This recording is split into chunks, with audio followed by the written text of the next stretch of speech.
కేంద్ర ఆర్థిక మంత్రి నిర్మలా సీతారామన్ ప్రవేశపెట్టిన బడ్జెట్ వికసిత భారత్ సంకల్పాన్ని సాకారం చేసే దిశగా వేసిన బలమైన అడుగు మరియు దేశ సమగ్రాభివృద్ధికి ఒక దిక్సూచిగా నిలుస్తుందని తెలంగాణ బీజేపీ రాష్ట్ర అధ్యక్షుడు రామచంద్రరావు అన్నారు. ఈ విషయమై ఆయన మీడియాతో మాట్లాడుతూ ముఖ్యంగా హైదరాబాద్కు హైస్పీడ్ రైల్ కారిడార్లను ప్రకటించడం తెలంగాణ అభివృద్ధికి దోహదపడుతుందని, ఇది మన రాష్ట్రానికి దక్కిన గౌరవమన్నారు. పేదలు, రైతులు, మహిళలు, యువత అభ్యున్నతే లక్ష్యంగా స్వదేశీ ఉత్పత్తి, ఉపాధి కల్పన, వ్యవసాయం మరియు మౌలిక వసతుల కల్పనకు పెద్దపీట వేసిన ఈ బడ్జెట్ చారిత్రాత్మకం. అంత్యోదయం నుండి అభ్యుదయం వైపుకు సాగుతున్న ఈ ప్రయాణం భారత్ను ఆర్థిక శక్తిగా మారుస్తుందని పేర్కొన్నారు. మనకు చేసేటటువంటి ఒక బడ్జెట్లో విషయాలు ఉంటా ఉన్నాయి.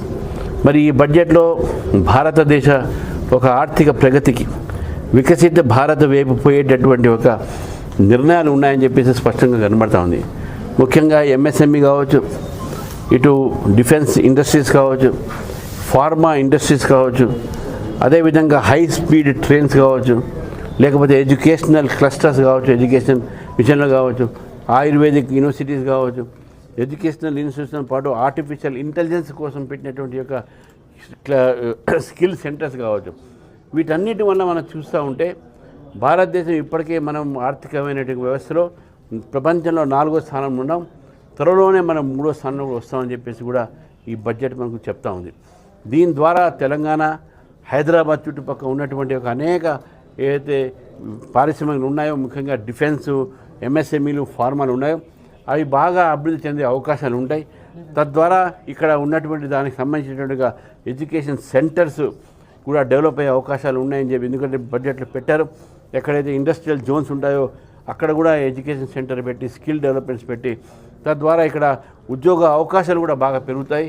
ఈ బడ్జెట్ ఏదైతే ఉందో భారతదేశ ఒక ప్రగతికి, మన ఆర్థికమైన ప్రగతికి, వికసిత భారత్ వైపు పోయేటటువంటి ఒక ఆలోచనతో సబ్కా సాత్ సబ్కా వికాస్ అనేటటువంటి లక్ష్యంతో బడ్జెట్ ఉన్నది. ఈ బడ్జెట్ ద్వారా రాష్ట్ర ప్రజలకు, దేశ ప్రజలకు ఒక మంచి మెసేజ్ కూడా ఉన్నది. దీంట్లో మనం అంతా కూడా డెవలప్ నేషన్గా ఈరోజు మనం పోతున్నాం ముందు. కాబట్టి ఈ బడ్జెట్ని మేము స్వాగతిస్తున్నాం.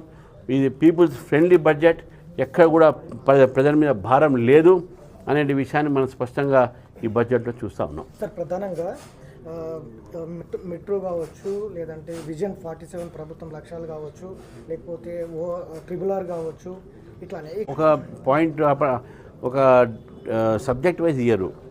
నిధులు మొత్తం కూడా విధానంలో ఉంటాయి. ఫర్ ఎగ్జాంపుల్ రైల్వే బడ్జెట్ సంబంధించినటువంటి ఒక దాంట్లోనే రైల్వే బడ్జెట్ ఉంది కాబట్టి రైల్వేకి ఎంత కేటాయించను, ఆ రైల్వేకి ఎంత కేటాయించిన దాంట్లో ఎక్కడెక్కడ ఏమేమి ఖర్చు చేయాలి ఇవన్నీ ఉంటుంది దాంట్లో. తర్వాత అర్బన్ డెవలప్మెంట్ మినిస్ట్రీస్ ఉంటాయి. అర్బన్ డెవలప్మెంట్ మినిస్ట్రీ అలొకేషన్స్లో కూడా మెట్రో రైల్ వస్తుంది. మెట్రో రైల్ హైదరాబాద్ కావచ్చు, ఏదైనా కావచ్చు. ఆ అర్బన్ ఇండస్ట్రీకి సంబంధించిన, అర్బన్ డిపార్ట్మెంట్ సంబంధించినటువంటి అలొకేషన్స్లో ఉంటాయి.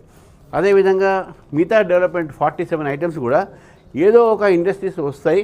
ఆ అలొకేషన్స్లో అప్పుడు తెలుస్తాయి మనకు ఏ ఒక అంశానికి ఎంత అలాట్మెంట్ అయినది. ఫర్ ఎగ్జాంపుల్ ఈరోజు ఎడ్యుకేషన్కు ఒక 20% బడ్జెట్లో పెట్టినాం అనుకోండి. ఆ 20% బడ్జెట్లో కొత్త యూనివర్సిటీస్ ఉంటాయి, ఇప్పుడు ఉన్నటువంటి యూనివర్సిటీస్ ఉంటాయి. ఆ యూనివర్సిటీస్